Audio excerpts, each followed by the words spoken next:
I have officially dropped the subframe in my BMW Z4. As you can see, the subframe is about 10 centimeters, which is what the technical manual calls for, lower from the body. Lots of space to work now. I mean, not lots of space, but some space. As you can see, it's all been disconnected. I'm using obviously non-conventional jacks for this. You're supposed to get a special hoist tool thing from BMW that jacks up over here and then has a holding point right in there through this hole. Same thing on the other side. Then another one, I believe, somewhere here. And then one in that corner right there. So what I'm doing is I'm using my jack right here to hold the front. I'm using this one as kind of the lowering and raising jack, so it's holding the middle part. And there I just put some wooden blocks. Obviously it's not meant to hold anything. This is more just to stabilize it so it doesn't move around. As you can see, I can move it with my hand, so I'm gonna put something under this side as well, just to keep it a little more safe. Maybe I'll get another jack and put it under here. That way it's all held together. And that will finally allow me to take the oil pan off, which is right there, as well as the oil sump, and get to the rod bearings, which is the whole point of doing this. One thing that I found really annoying is that the technical manual doesn't tell you, well, it does tell you to remove this bolt, this one right here, and another one over there, this one over there, and the same three on the other side, but it doesn't tell you to remove the engine mounts. So when I tried to lower it for the first time, it was being held by these engine mounts. Obviously I should have thought of that, but you know, this is my first time doing something like this. Really important parts to, you know, support your engine. Obviously if you disconnect the mounting points of your engine from the subframe, it will just drop with the subframe, and you don't want that coming down, you know, 300 or 400 pounds. So I'm just using engine hoist. It's holding the engine while I'm lowering the subframe over there. So that's what I've been doing on my BMW Z4. It's actually taking quite a while, but I'm only doing it an hour or two after work whenever I have time. So fun project so far. We'll see if it's fixable, but honestly at this point, if I even have to replace the engine, it's already not really being held in by anything. So, you know, if I can do this in 3-4 hours to get to this point, even if I would have to reassemble it and take it apart again, it's not that much work.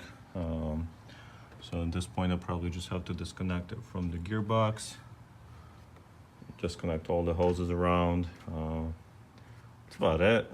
And then the engine probably come out, ready for a swap. I hope I can fix the chain and won't have to do that. It's very loose at the moment. It's cranked up, so it's not moving, but in a certain position it moves up. Like my finger can slide under here, which obviously is not a very good thing.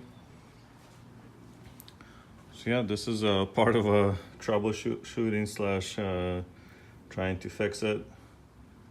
You know, we'll see how it goes.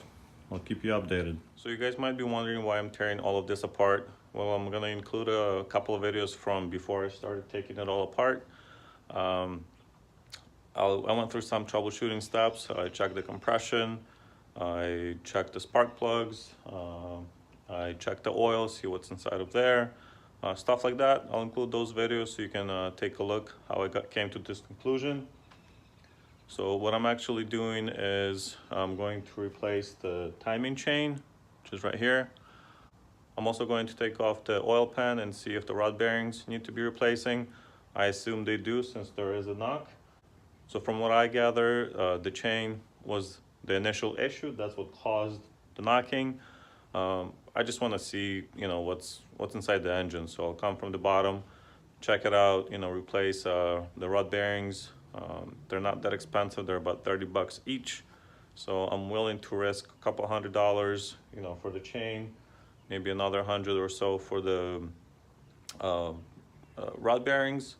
And we'll see, if it fixes the engine, awesome. I fixed the engine for, only a few $100.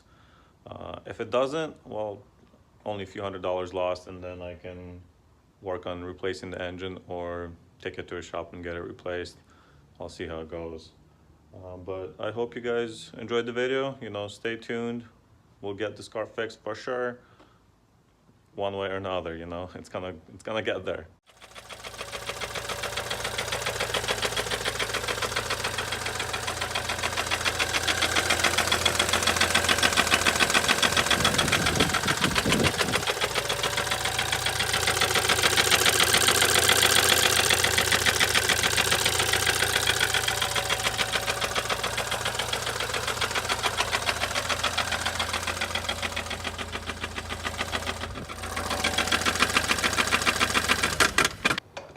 So the clip you just saw is kind of the summary of what's going on with the engine.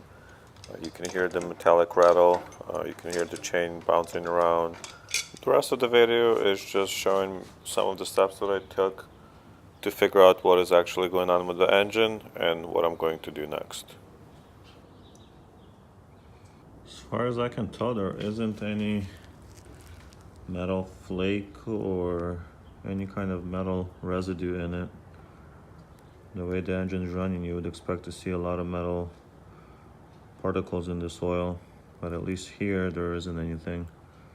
I'll be dropping the oil pan to get a closer look, but so far it doesn't look too bad. I poured a couple drops out on a piece of paper, and if I bring a light in pretty close, I think there's actually metal flakes in it. There's definitely some reflection in it that I don't think you're supposed to have. Let me grab the light. Yep, that's what I'm seeing. At first I thought maybe I'm seeing things. You can clearly tell there's a lot of stuff in the oil.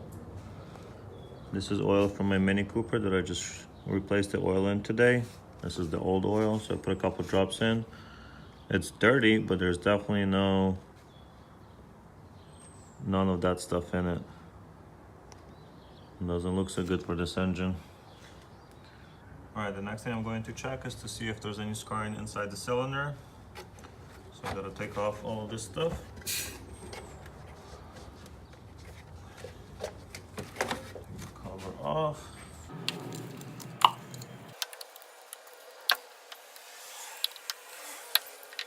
The one I'm interested in is actually cylinder number 4.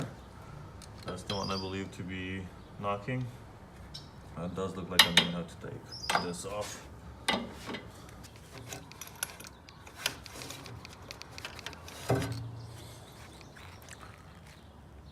So here's the spark plug from that cylinder. It looks fine, but I wasn't expecting the spark plug to have any issues. Now I'm gonna grab my endoscope and we're gonna take a look inside the cylinder and see what's going on in there. Before I looked inside the engine, I decided to do a compression test as well. These are the results. First two cylinders are about 150 psi, the third one's 150 as well, and then the last one is about 160, 70. So the compression is really good. Alright, well I have the roll camera set up with the light. Let's stick it in and see what's going on. Unfortunately, it's not as easy to see inside the cylinder as you would think.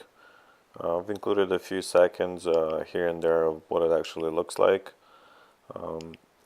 At this point, you can kind of see there's a lot of carbon deposits, but that's normal for what the mileage on the engine is. However, I do see a shiny spot in about middle to the left part of the image. This does tell me that it's a possibility that the valves could be touching the cylinder. especially maybe when you turn the engine off and you hear that clunking sound. We'll find out for sure after we replace the chain and see what the results of that are like. At this point, this is all just looking for information, trying to understand what needs to be done in order to fix the engine or if it should be replaced. So I took the valve cover off the engine, and this is what the chain looks like at a very certain position. As you can see, it moves a lot, probably like half a tooth. So I can't imagine that that's good for the engine.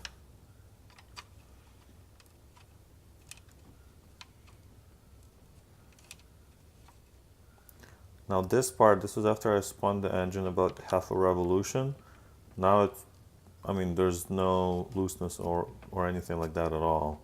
So after seeing the oil, seeing how loose the chain is, I've decided I'm going to replace the chain because it's actually the part that's rubbing and creating the metal flakes inside. I will also replace the rod bearings, and depending on the results, I'll make my decision at that point.